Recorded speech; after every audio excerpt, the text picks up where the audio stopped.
In today's video, I'm going to teach you how to Cómo Hacer Payroll on QuickBooks Online 2026, step by step. We're going to record a payroll expense in QuickBooks Online using an expense transaction. This approach is perfect when you pay wages outside of QuickBooks Payroll or need to manually track a payroll cost. As always, confirm your categories with your accountant so your reports stay accurate. Start by opening QuickBooks Online and heading to the Expenses area from the left-hand menu. On the Expenses page, begin a new expense so we can enter the details of the payroll cost. This opens the familiar expense form with fields for the payee, payment account, category, amount, and memo. Choose your payee at the top. This could be an employee, a contractor, or even your payroll service provider, whoever the payment is going to.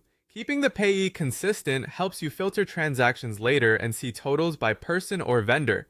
Next, select the payment account. For this example, choose cash.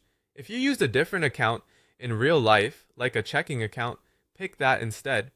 The payment account tells QuickBooks where the money is coming from and ensures your bank or cash balance stays in sync.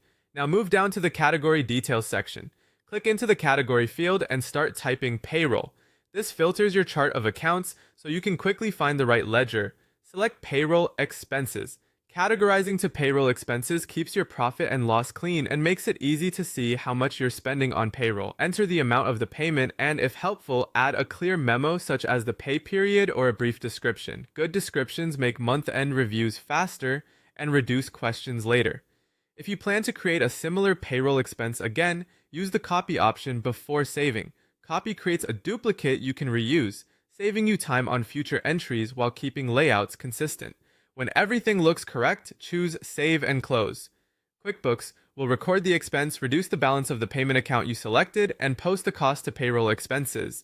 You can revisit this transaction anytime from the expenses list to view or edit it. A few practical tips before we wrap up. Keep your payroll expense categories organized, especially if you track wages separately from taxes or benefits. Enter clear memos so audit trails are obvious. And if you later connect a bank feed, your manual expense should match the actual payment, making reconciliation smoother. That's it, an efficient, accurate way to record payroll costs in QuickBooks Online.